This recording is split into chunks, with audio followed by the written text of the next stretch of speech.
was about preserving life and death technique. But it went hundreds of years without having that environment that it supposedly exists for. Because it was an era of peace. Mass warfare, more or less, stopped existing. So Koryu, even though we say it was trying to preserve, became much more concerned with one-on-one duels instead of total war. Because, again, you didn't need it anymore, right? The country was in peace. When there were uprisings from peasant farmers because they were starving and they were being taxed too much or whatever, and there were uprisings in feudal Japan. Later on, much later on, like the samurai, the warriors had a hard time, like a lot harder. When the Dutch came to actually, open up Japan, as they say, because they had been isolated in a peace for so long under Tokugawa rule. When they came, like a small Dutch force really kind of handed it to these awesome warriors, right? So they were out of practice. Their martial arts really had not preserved very well. Okay? As I just mentioned, with the absence of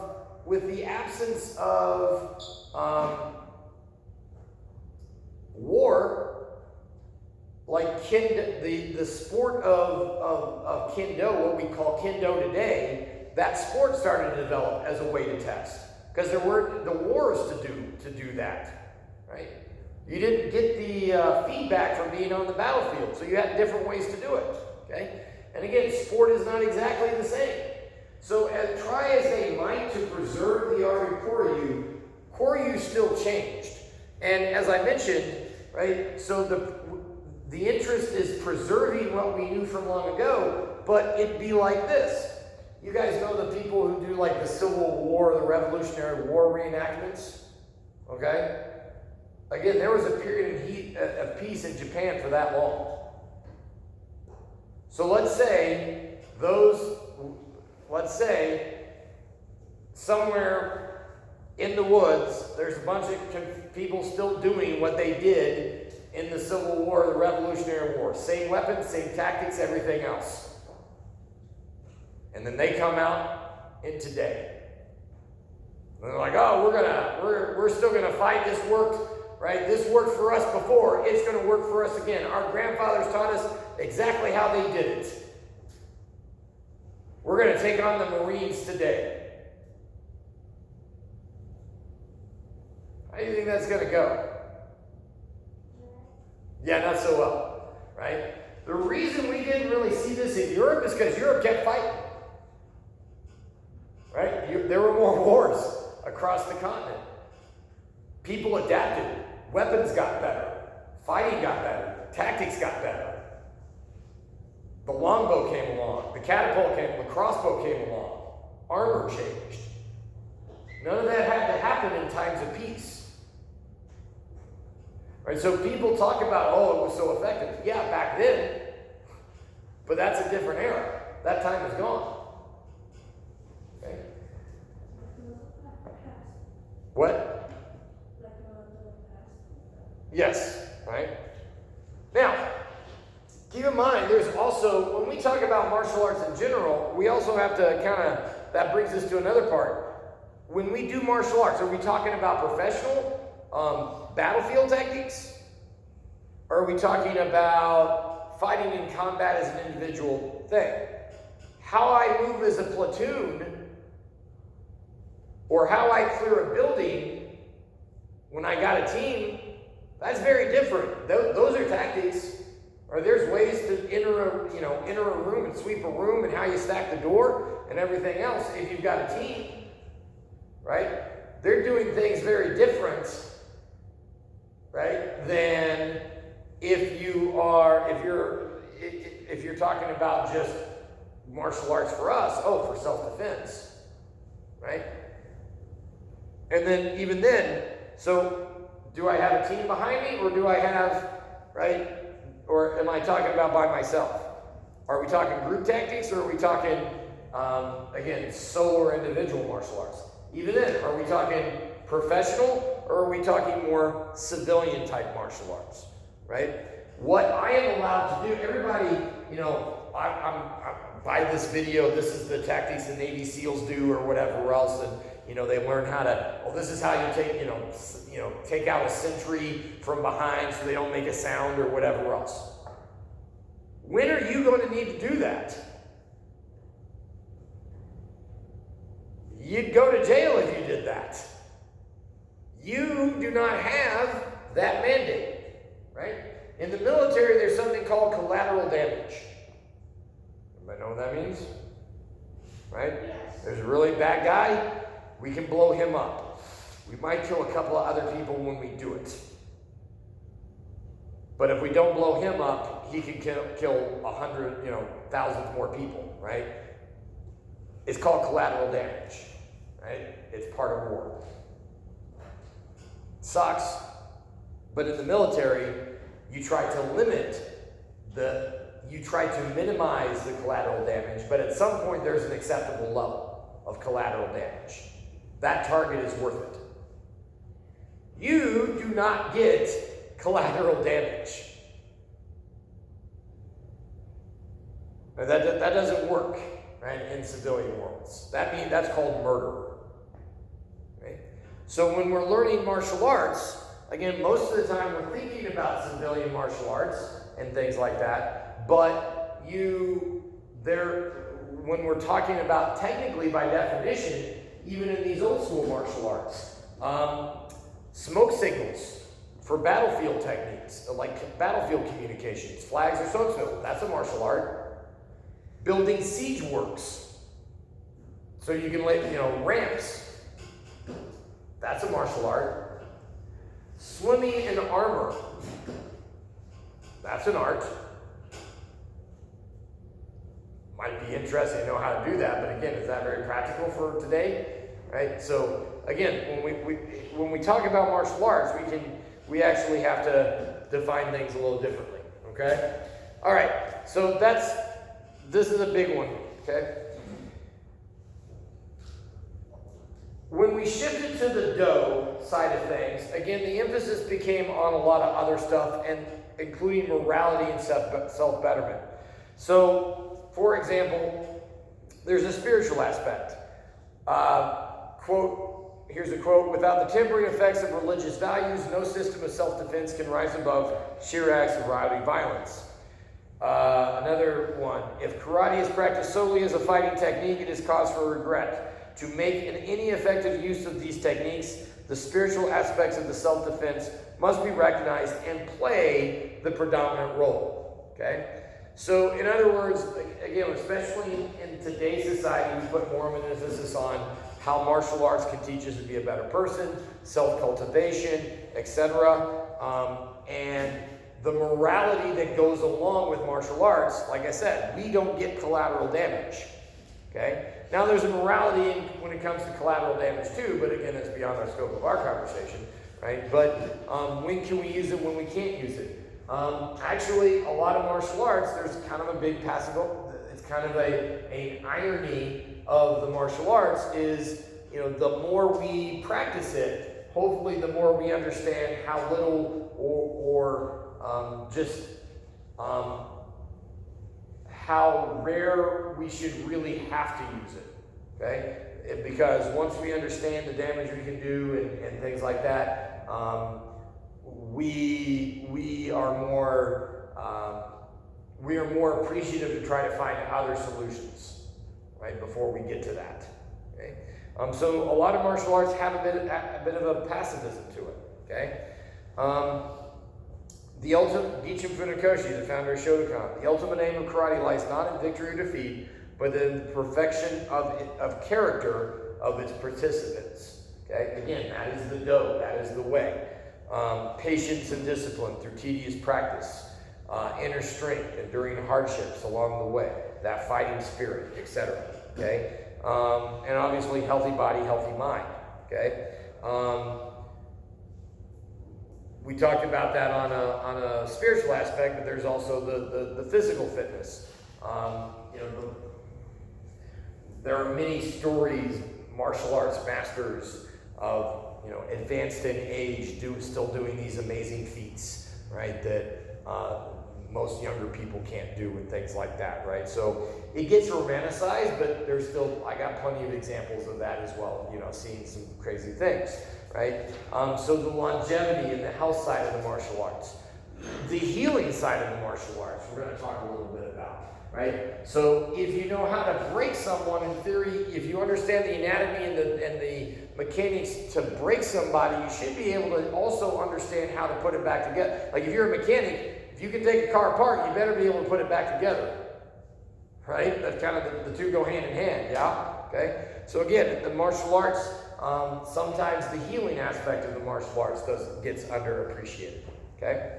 Now, one of the big things, of course, for this class is how's a reflection of the culture, okay? You see in martial arts the traditionalized dress and ritualized behavior, okay?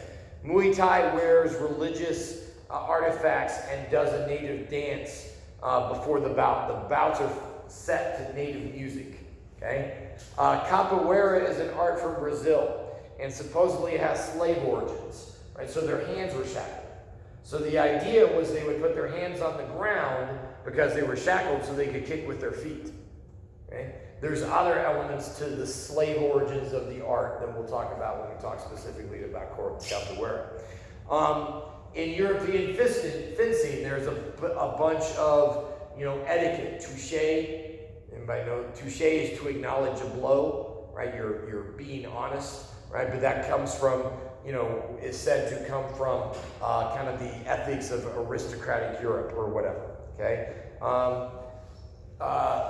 There's a style of salat that is low to the ground because this was basically on a mountain, a rainforest island in the mountainous rainforest island, right?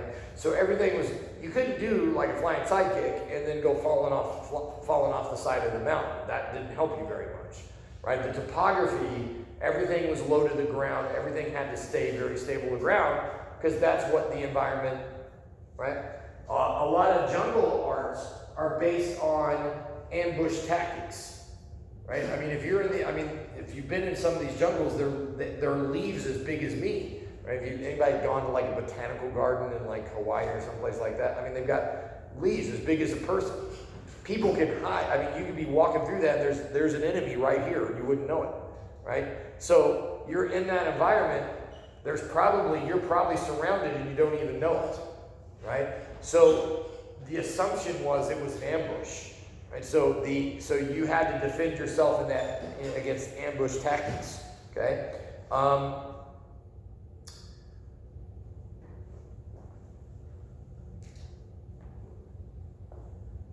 long time ago, I did a study. Shanghai was a pretty neat city back in the day. It was where during the imperial powers, different countries had kind of taken or carved up different niches of Shanghai.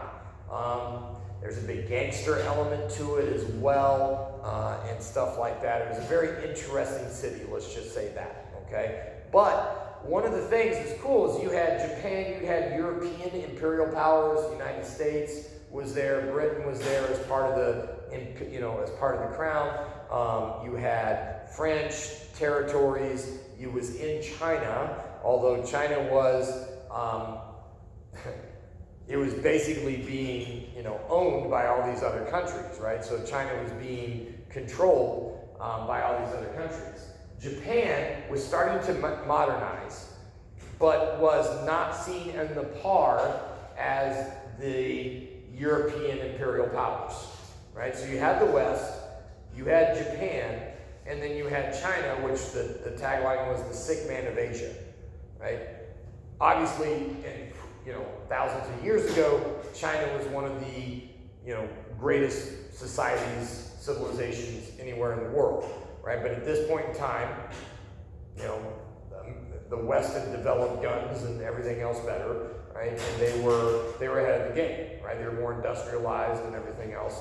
They had better warships, whatever, okay? So they were taking over the world. So if you look at Shanghai, you had all these different cultures coming together in one place. So people could share their martial arts.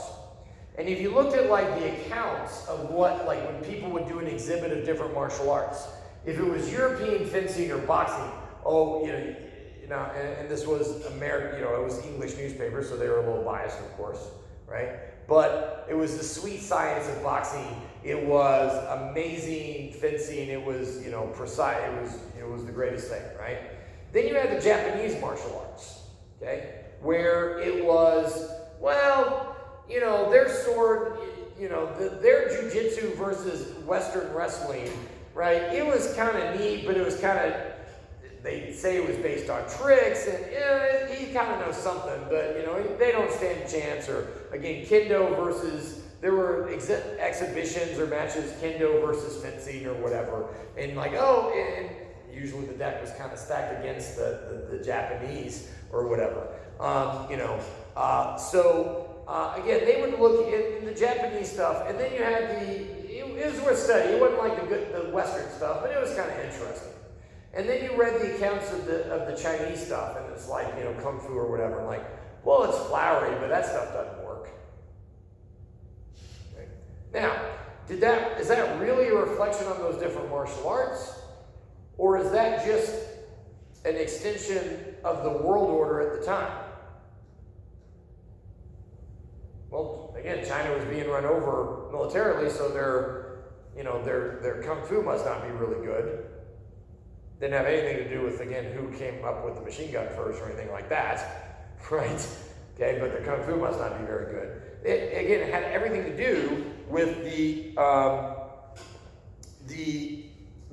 reflection of power at the time, okay? Not those other things, okay?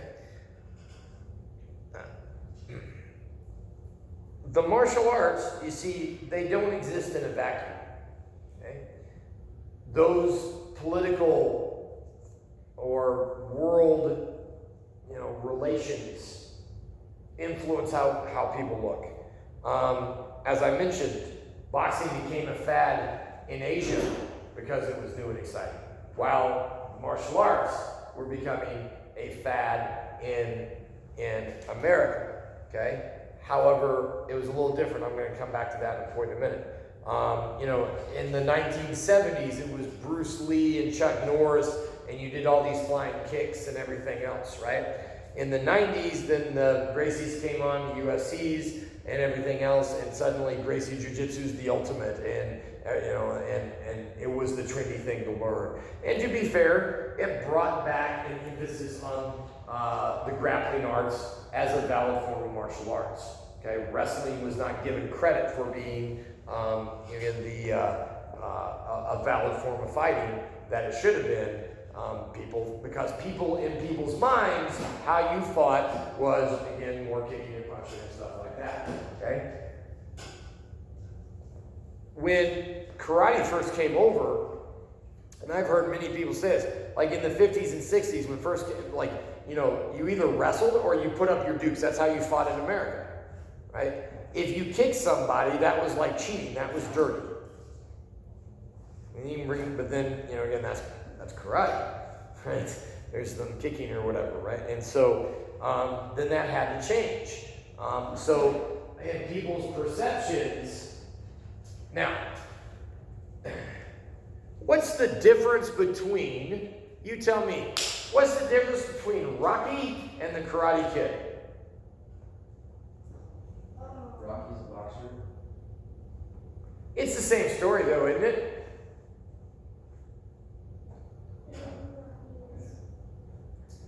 You have a down and out of luck Italian who is befriended by a father figure who knows a combat sport, is taken under his wing,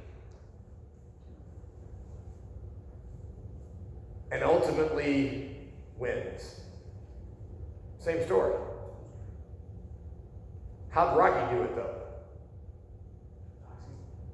Yes, but more specifically. When he got in the meat locker, he's boxing, he's training, good old American hard work. How'd Daniel do it? He did it, so like Daniel from Karate Kid. Yes. He trained a bunch, like he did.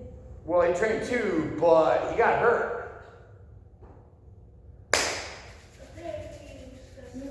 You needed an ancient Chinese secret to help you, didn't you? Right? And then he pulled out a mysterious trick at the end. This never seen before, if done right, can no defend crane kick that no one had ever seen before. Rocky's the American story. Good hard work wins. Karate Kid is trickery, is exotic. There's something different about it, isn't there?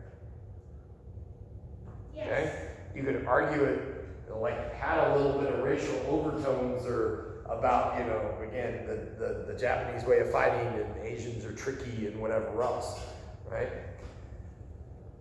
So it's the same story. So our impression of martial arts is it's these weird, or not weird, but like these secret techniques and everything. And some people are attracted to martial arts to do martial arts because they want this secret power and, and everything else, right?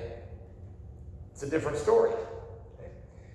A long time ago, I predicted this, and I'm not sad to say that I've been wrong. Although the longer it takes for this prediction to come true, that just means it's more genius when it does, right? Because I saw it from farther out, right? So it just makes me look even smarter when it happens, okay? And I predicted there's a style called pressure point. There's a Rikyu Kimbo or whatever, like the whole pressure points, touch him here, whatever, knock him out type stuff. Not super fan of that style of martial art, okay? But I predicted that would take over, and here's why, okay? And again, I'm glad I'm wrong, because I hope I'm wrong.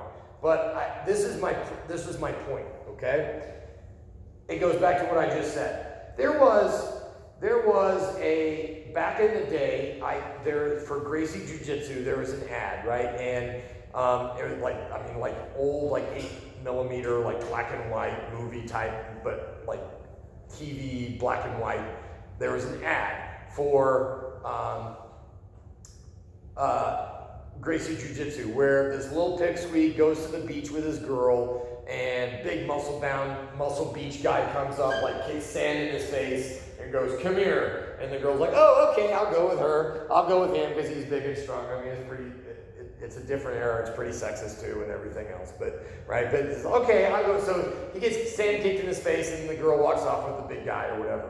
Well, then he's sad, so he goes and he learns jiu-jitsu, right? And then he comes back after a couple months, and him and the girl are on the beach. The big guy and the girl's still on the beach, and he comes up and he "Hey, that's my girl," and throws him down and arm bars, breaks his arm, and the big Hulk man is holding his arm, and then the girl's like, "Oh, I like you again now," and then they skip off together and they're happy in life, in the end or whatever, right?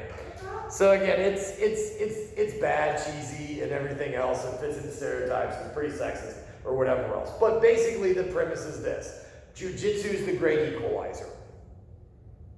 Okay, Jiu-Jitsu is the way for martial arts. Is a way for the little guy to be able to, equalize against the big guy. And to some degree, that's absolutely true, okay?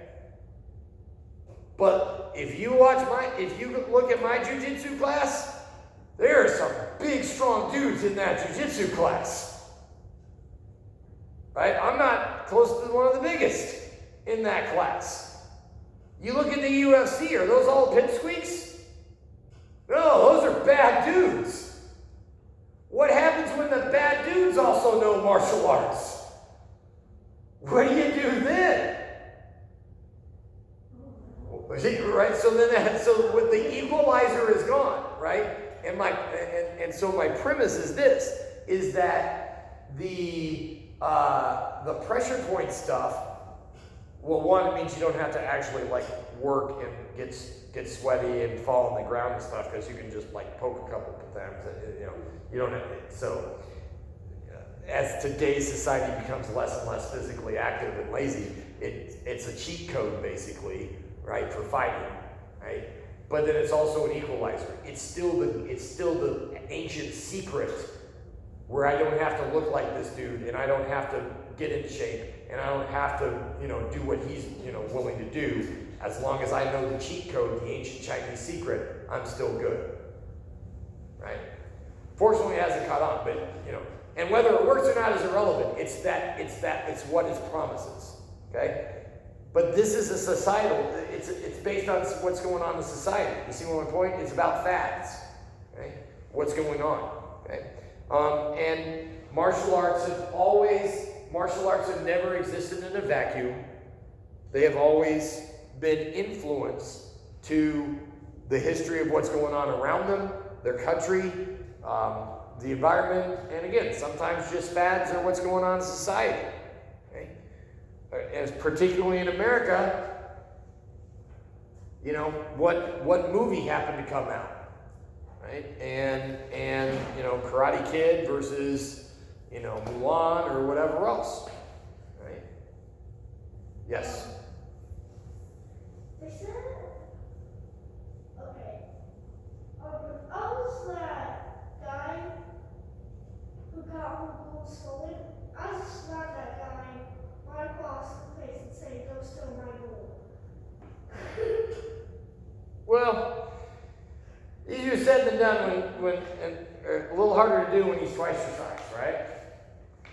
So anyway, we got started a little late, so we're a little behind right now. So we got to hustle, but I'm going to give you a couple minute break. So we're going to go next door. If you're